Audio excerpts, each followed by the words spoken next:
Mr. Omilola agrees with the National Development Plan that the best form of social protection is employment, and you were disagreeing with that and saying let's look at different ways and try and separate this. We're trying to find a system where we can include the audience in terms of your valuable contribution to this discussion. But first, let's come back to the panel. Miriam, some challenges from Mr. Webster? I want to speak to something that, I used to teach in this institution many years ago, and there's a book that I used when I used to teach, and it influenced my thinking on the commission. And it came out of, about 20 years ago, there was a labor market commission. And the documents that came out of that commission, actually, I don't feel were that interesting, but there was a really great book that came out. And I think the authors were John Weeks, John Sender, and Ben Fine, if I remember. And it's a book that I've been thinking about since that time. It was such a good book. And one of the things that it argues, it talks about that you've got these different kinds of countries. And some are like the United States, where people depend on their wage income, and the system of social protection is very weak. It's very individualized. Versus a place like maybe Sweden, they give the example at that time of Russia or USSR or Sweden. Not that they're all the same, but that at the other extreme, where you've got countries with a strong system of social protection and where the amount of money you earn is very little. So even to take the example of the former USSR, people didn't have that much money. And whatever one wants to say about the quality of living and so on, people didn't have that much cash in hand. You didn't need that much cash in hand. And I speak from experience, not just from reading. So whatever the problems with that system were, that was the reality at the extreme. So to bring the point home, when we think from a systems approach, we need to shift the development, the balance in the economy, and that is actually the most fundamental thing that is argued in the economy chapter. If you look at the beginning of the chapter, almost the front page, and I can tell you as a commissioner I fought for that page, is that it talks about how we're needing to move towards a situation where, because it's very unlikely that people will have lots of cash in hand because of where the sources of employment are, even if we succeed in having unemployment and getting to full employment, that we would still have very deep working poverty because it's so expensive to live in this country relative to what people earn. You're only poor because of what things cost. Of what they cost, or else that the public service is supposed to be giving you something, and theoretically it's giving it to you, but you're not getting it. So the plan argues, or we were looking at the statistics, and it says, we came up with that view which says, 7% of kids who were born in 1990 finished matric, say 20 odd years later, with the equivalent of a 50% pass by the end. Do you remember that we raised that statistic? I don't know if people remember that. In other words, the way the Department of Education would say it is 67 to 70% of kids finished matric. But that's not actually right. What it is 7% of kids finished matric, who were born in a certain cohort, finished matric with the equivalent of a 50%. Now, that means that the odds are completely stacked against most people in this country. It means that you've got to be really special to make it through the system. So we all know people who do make it through the system, but they're really special. And the figures tell us that in aggregate, it's almost impossible to make it through. And if you don't finish high school in this country, given the way the system works, because the FET colleges are weak and the technical training is weak and it's not practical, but Miriam, let me ask you this. With all the information that the Commission has, and we're talking about historical data here, how do we move forward? This is what I'm trying to say. So we're wanting to improve the skills. So I'm giving this as an example, which is to say, firstly, we have to get that balance right, that the cost of living, that people aren't moving from hand to mouth continuously and from crisis to crisis. And the problem is that working people also live like that.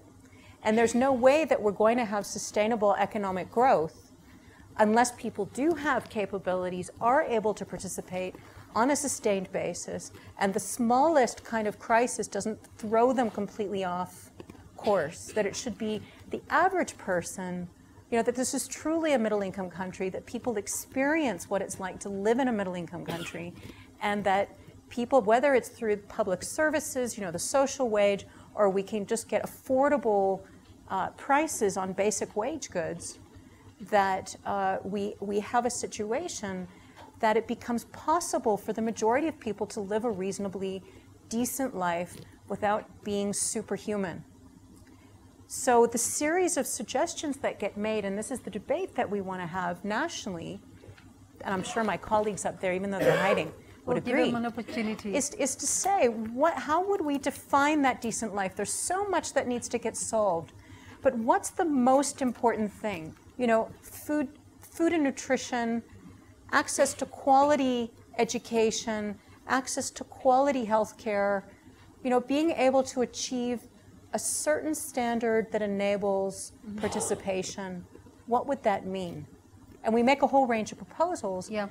But the reality is we need to have a participative process that drives that. Trevor, as an activist, I know it's all tempting for you to be on the tantrum mat and throw accusations at the government for going to China, but you're also doing research on social change. What suggestions do you have? Well, I would say the area of my research is on protest. So there's a lot of protest in South Africa. We're number one in the world with protests, which means that the you people, just had your bit this afternoon. people are heartful. Can you see? They're tired.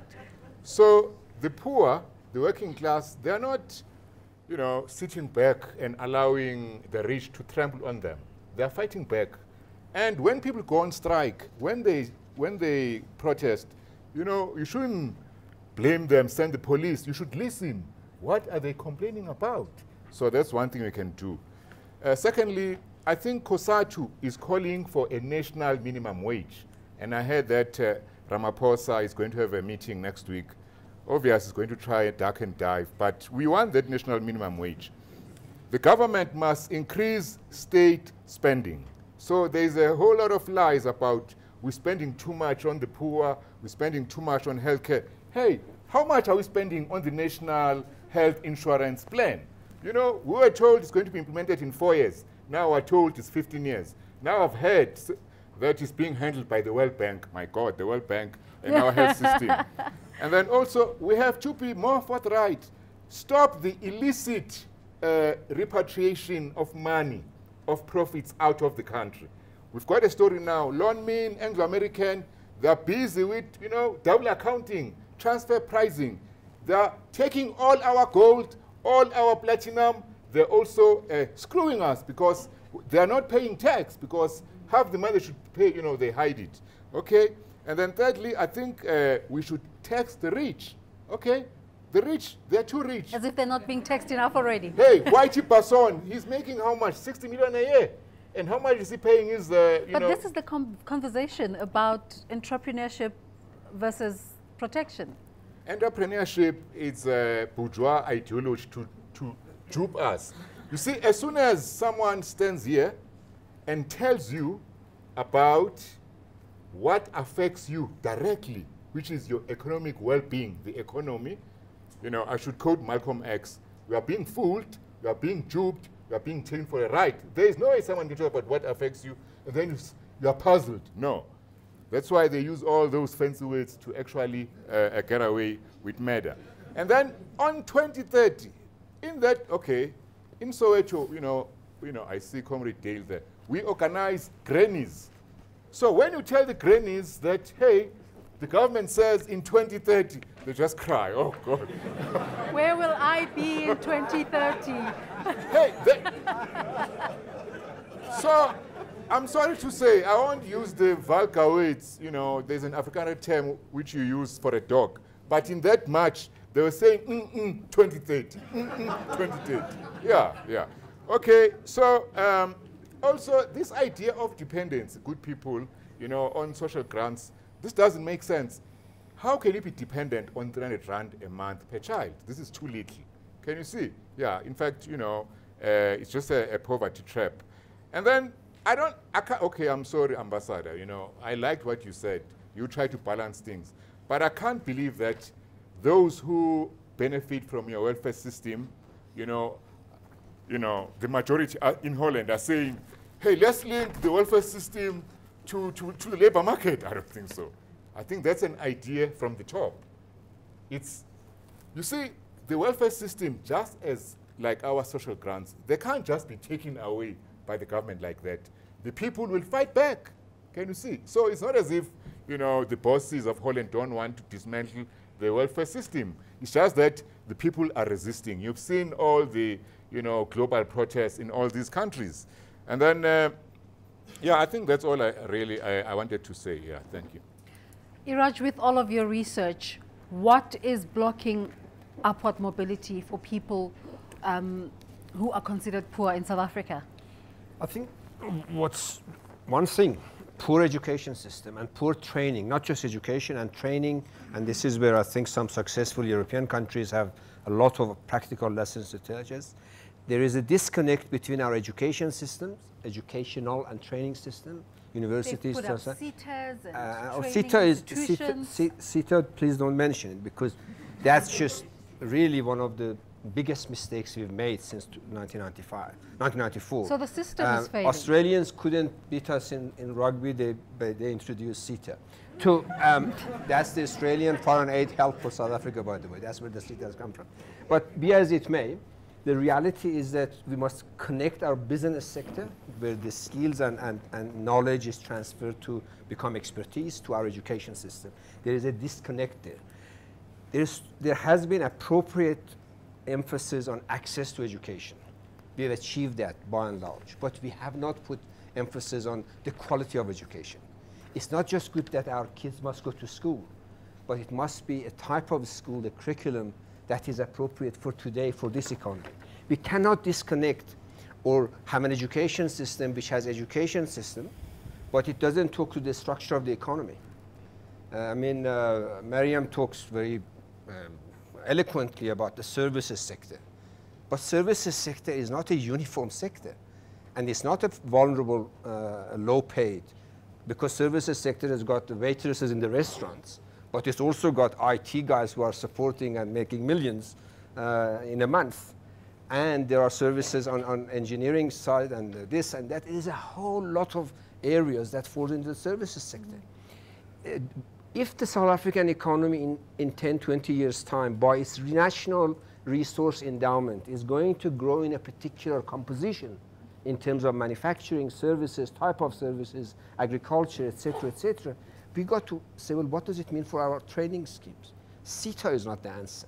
CETA is a tax that's built up and nobody uses it, and then they use it, they abuse it. So the issue is we got to become very practical. All these nice talks that we have here, for the youth out there, is going to mean nothing unless tomorrow morning Cheravan and his colleagues, and I'll join you, to start saying, and we will do, to say what do we do? How do we get our education system to start being relevant for access to jobs, which would then create upward mobility across generation, which means I came from a poor family, but I'm not poor and my children are not trapped in poor. We must address these issues. The second thing that I referred to it, and it wasn't the way you interpreted, we got to talk about the accountability of the public sector. Public sector uses nearly 50% of GDP in this country. They don't produce, they use.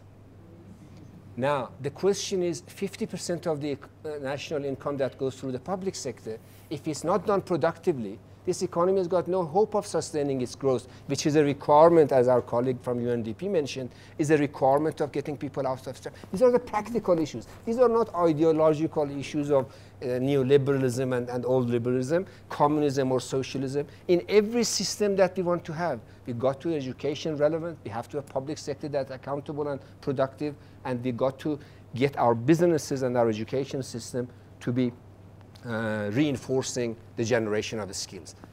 having bylines and fancy terms is good for this debate. It's not good for changing the pattern out there. But how do you do it with gear? I mean, Gear, we can have a debate around gear. I mean, if you have gear, have you read gear? of course I have. We are not going to go back to If you gear. have read it, what you just said was not right. I was the part of the team that wrote it. Gear was not what you just represented it. Gear did not talk about rape, did not talk about crime, did not talk about not participating or not taking the good of the poor. Gear specifically transferred resources towards the poor in terms of housing, education, health, etc., etc. But we're still talking Which one about do you it agree? today, That's right, right? because they haven't exited this I know block. it's difficult to that talk is about the way ideological forward block. without talking about the history And of nobody the wants to check situation the and facts. context. They always talk about But gear, they yeah, haven't I read it. know has solicited heated debates, and we're not going to go there. Andrew, how far have we come in terms of the development of what is called STEM in helping to develop skills, science, technology, engineering, and mathematics? Nowhere near far enough. I do think that focusing on the parts of education development, the role of higher education institutions and science institutions, focusing on the specific activities that have an impact on growth is a very important part of a well-structured strategy for growth. But if I can just quickly, I know you want to get to some questions, so I want to make one point about Brazil.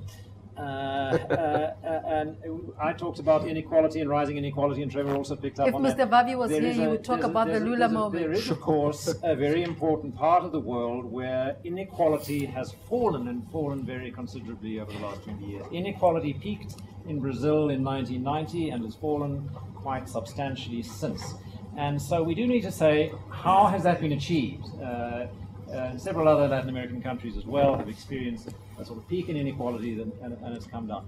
The answer is when you decompose the poverty reduction and inequality reduction in Brazil, roughly half of it comes from growth and half of it comes from redistributive activities.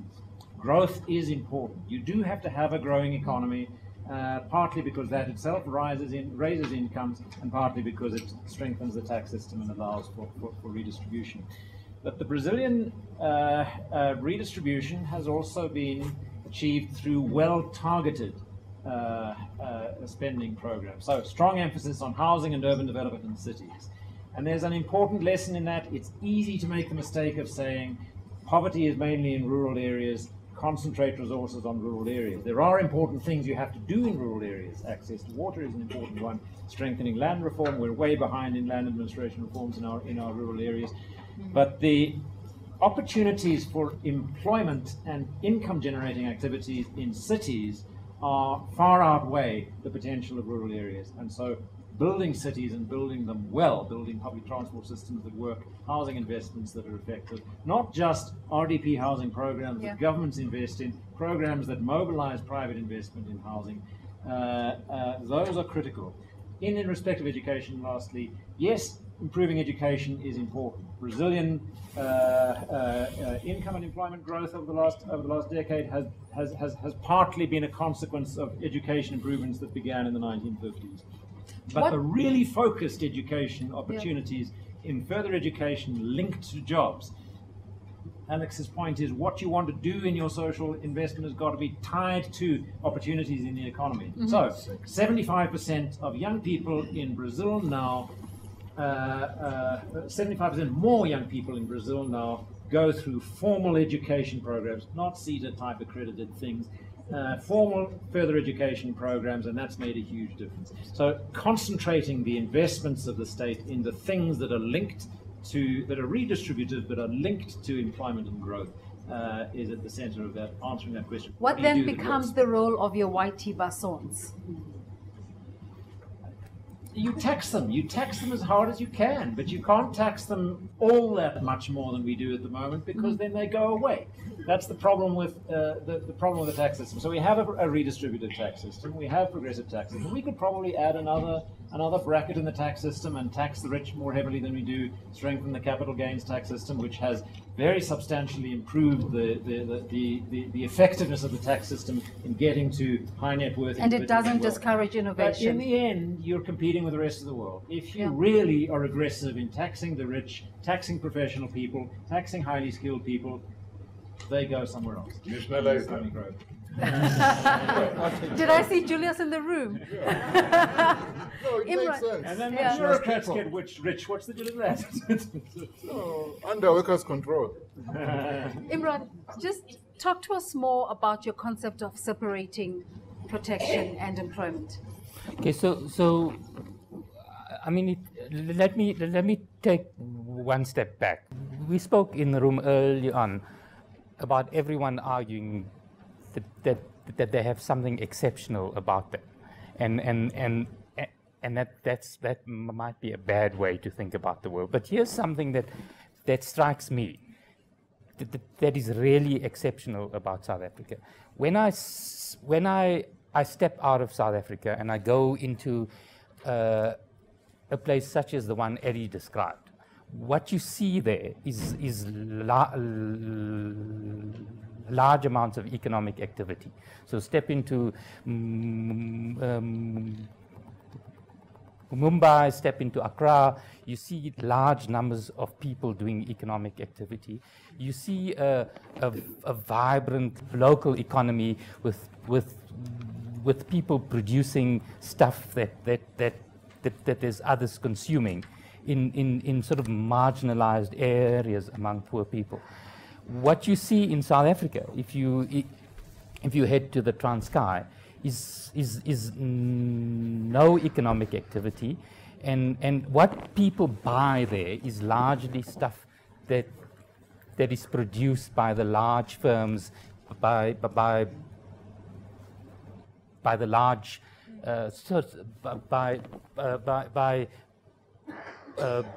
by what I would think of as big industry, and unless we start to there's too much deal dependence on industry. with that problem, that we have a market structure where we sort of dominated by these large firms who capture all of the market, who take out any competitors, who make sure that there's no scope for the small operator to start up and do something. And I think we have to start doing something about that problem. And for me, the answer to the real answer to our jobs crisis isn't going to come from us relying on large firms doing it. I think anyone who says we're going to get massive growth in the formal employment sector is I think not being honest with themselves. I think there's So a scope. place for SMMEs there. So I think there's large amounts of scope for sort of people to do things in their sort of local economy, for them to do a lot more informal entrepreneurial stuff, and we have to deal with the blockages of that problem. Now, for me, one of the reasons why I would like to see a bit of a break between social security systems and labor market systems is that we're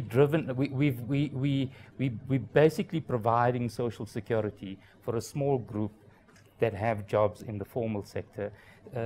That's to the exclusion of the increasing the unemployed. cost onto the corporate sector, and we're not really dealing with the large The bigger problem.